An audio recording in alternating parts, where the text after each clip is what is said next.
Hi అండి, ఎలా ఉన్నారు? బాగున్నారా? బాగుండాలని కోరుకుంటున్నాను. నేనైతే మీ లక్ష్మిని. నేనైతే అమ్మ వాళ్ళ ఇంటికి అయితే వచ్చాను కదా. సో ఇక్కడ ఇదివరకైతే ఒక 3-4 మంత్స్ 5 మంత్స్ బ్యాక్ అయితే మీకు పర్సనల్ బ్లాగ్ అయితే షేర్ చేసుకున్నాను. బట్ ఇప్పుడు మనకి న్యూగా కొత్తగా సబ్స్క్రైబర్స్ ఉన్న వాళ్ళు చూస్తారు కాబట్టి మళ్ళీ ఇంకొకసారి అమ్మ వాళ్ళ ఇల్లు ఆవరణ అయితే ఇంకొకసారి అయితే షేర్ చేసుకుంటున్నాను. అది పల్లెటూరులానే ఉంటుంది కాబట్టి ఆల్మోస్ట్ కొంచెం సిటీ టైప్లో ఇండివిజువల్ హౌస్ అవ్వబట్టి బయట అన్ని మొక్కలు ఉన్నంతలో మొత్తం ఏ టు జెడ్ అన్నీ అయితే అమ్మ అయితే పెట్టుకుని దానికి వాటర్ పోసుకుంటా మంచిగా అయితే చేసుకుంటుంది అనమాట. నేను అవి వెళ్ళినప్పుడు ఏం చేయకపోయినా జస్ట్ వీడియోస్ తీసుకోవడం అలా పువ్వులని టచ్ చేయడం ఎంతవరకు అయితే చేస్తూ బిల్డప్ ఇస్తూ ఉంటాను.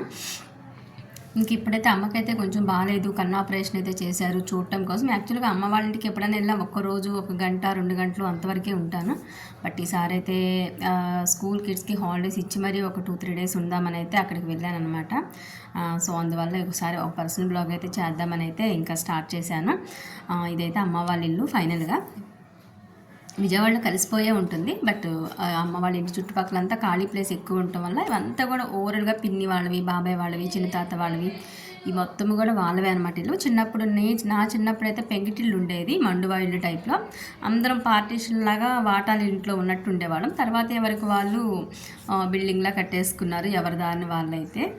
సో ఇంకా ఇప్పుడైతే ఈ దారి మొత్తం కూడా అంతా మా బాబాయ్ వాళ్ళు, మేము, మా తాతయ్య వీళ్ళ వరకే ఉంటామన్నమాట. సో ఇక్కడ ఏదో బీర చెట్టు గుమ్మడి చెట్టు ఏదో పెట్టింది, నాకు ఇది అర్థం కాలేదు. కేకలు పెడుతున్నా, ఇదేం చెట్టు అని నువ్వే చెప్పేంటో, మరి వీడియోలు తెస్తున్నావా మాత్రం తెలీదా అని అయితే అని చెప్తుంది పక్కన కూర్చుని. సో ఇదంతా బయట వరండాలో అయితే ఉంటుందన్నమాట. ఇంకా చుట్టూ అయితే అమ్మ అయితే ఎక్కువ వర్క్ చేయలేక మొత్తం అన్ని రెంట్లకి అయితే ఇచ్చేసేసింది ఇల్లంతా కూడా. సో తనకి కంఫర్టబుల్ ఉండేలాగా జస్ట్ ఒక 2 రూమ్స్ హాల్ మాత్రం ఉంచుకుందనమాట. ఫైనల్గా ఇదైతే నేను మీతో షేర్ చేసుకుందామని అయితే అనుకున్న. ఆవిడైతే ఆపరేషన్ చేయించుకుని ఉంది కాబట్టి రెస్ట్లో ఉండాలి కాబట్టి లోపలైతే పడుకుని ఉంది. నేనైతే జస్ట్ ఇవన్నీ చూస్తే సపోటా చెట్టు అయితే ఏంటో ఎదిగిపోయింది. ఇంత పెద్ద సపోటా చెట్టు అయితే నేను ఎప్పుడు చూడలా.